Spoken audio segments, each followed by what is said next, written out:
Right, good afternoon to you. Let's quickly catch you up. As you can see, we're having a bit of a different sports session this afternoon. Well, it's still in the morning actually, but the sun is so beautiful.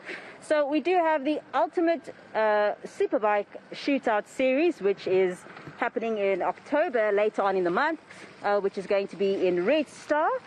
The individual who's launched this lovely series is the South African Superbike champion, Mr. Clint, who's here on my left. Together with us also, we do have his fellow Superbike riders, Fiso Temba. Both of them are here today to tell us a bit about the series. As you can see, they have brought their bikes as well. So we're going to later on actually start the bikes on air. So you guys at home can get a feel of what it actually sounds like. So I'm going to start off with you, Clint. And good day to you also, Fiso. But thank you so much for making the time. Just a quick one for the benefit of our viewers at home. Can you briefly tell us a bit about the series? You've actually also launched it as well. And what does it also mean for the rest of the season? Yeah, thanks. And thank you very much for having us. So basically, yeah, the ultimate Superbike Shootout is the best riders in South Africa on the best bikes, the best equipment, the best racetracks, all on the line. There's no excuses, no holes barred.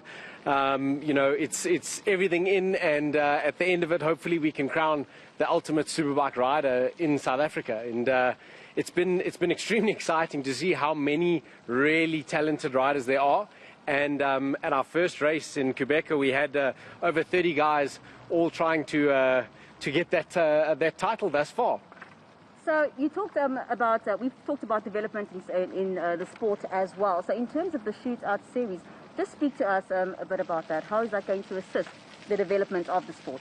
Well, you know, South Africa's really been starved for a premier class that sponsors, manufacturers can support and guide a rider from a 600cc rider all the way to these big superbikes that you see here. And it's been something that I've really dreamt of for a few years, about 4 years. Yeah. And then this year has given me the opportunity to be able to put it together where we have a bit of give back to the sport as well. So there's prize money for every race. There's money awarded to the most improved rider. There's money awarded to the rider who's got the most spirit. And this is a give back to the rider so that riders are not only just putting into the sport, there's some give back. And I think seeing the riders that are already there, seeing like our young rider from our junior series, Lungu, who's now for the next round stepping up into the ultimate Superbike Shootout, it just shows the progress that's going to be made with a young talent being brought forward for us, yeah, for sure. Let's quickly move over to Fiso. But Fiso, Clint here mentioned some of the prizes. I think obviously fastest rider is quite self-explanatory, but I saw there's one that's called Best of the Rest. Can you tell us a bit about that one? Thanks for having me. So the Best of the Rest overall for the race weekend, from qualifying and to the race on both heads, it's if you really put a show and you go fast, you pull all the moves, so you get a prize giving for the Best of the Rest for the race meeting. Talk to us about the second series, or rather the second leg of this series, which is happening at Red Star in October. You guys actually started in September in Quebec. How are plans going for the 24th of October? So actually, even after this interview, we're going to quickly dash to Red Star and get some prep run and see how everything goes, because the competition is very stiff. Everyone, like you said, there's over about 30 riders, and it's pure talent. They're very fast, so we need to step up and be ready for the race. Clint, I want to come back to you very quickly. You've won the South African Superbike champion title 7 times. You've also won it once in the United States. So you've won a title 8 times. So if you look at motorsport in the United States and you compare it to where we are in South Africa, talk to us about that. What more do we need to do to get the sport to be a bit more popular and also to ensure that we get the necessary sponsorship in the sport as well? Absolutely. You know, really what even the Ultimate Superbike Shootout is based on a model that I've watched overseas in America, where the riders can actually make a living and earn money to it. And that's the only way you're going to make it professional, is when someone can dedicate their lives to a sport. And when someone's dedicating their life to a sport, their level, their effort, their focus is so high, and that brings the whole sport forward. And so, you know, giving back in terms of prize money, you know, hopefully we get to the point where the sponsorship grows through teams like myself with the King Price team and various other teams. They grow big enough that the riders become fully employed. There's no need for a second income as such. And then we grow to a point where a rider can go from South Africa straight into a world championship and compete. And by doing that, I think we'll raise the game of the local motorsport substantially.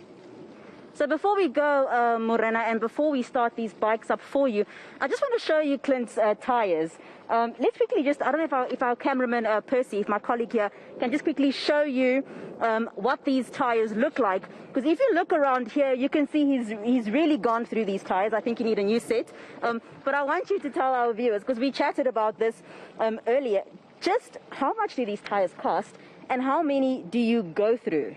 In what space of time? Yeah, so it's a scary fact. So this set of tyres is 13 laps old.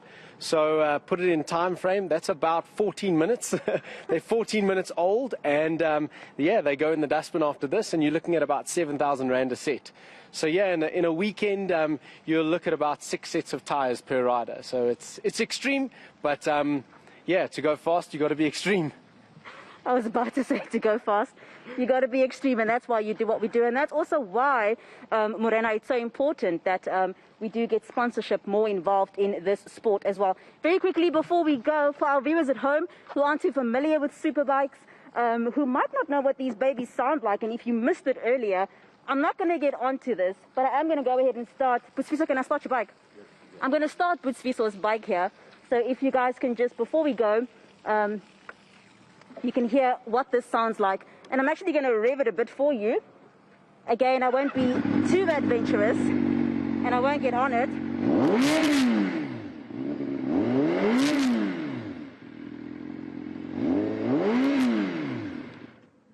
Good stuff there. So we wish you all the best. Thank you so much for coming through, and we wish them all the best for the Ultimate Superbike Shootout Series, which is going to be taking place on the 24th of October at Red Star. Morena, back to you. Well, thank you very much, Nicole. So as slightly entertaining as the revving of that bike was, I'm still stuck on the fact that it's 7,000 Rands for a set of tyres. They go through 6 tyres in a weekend. You're looking at about just over 40 grand in just over...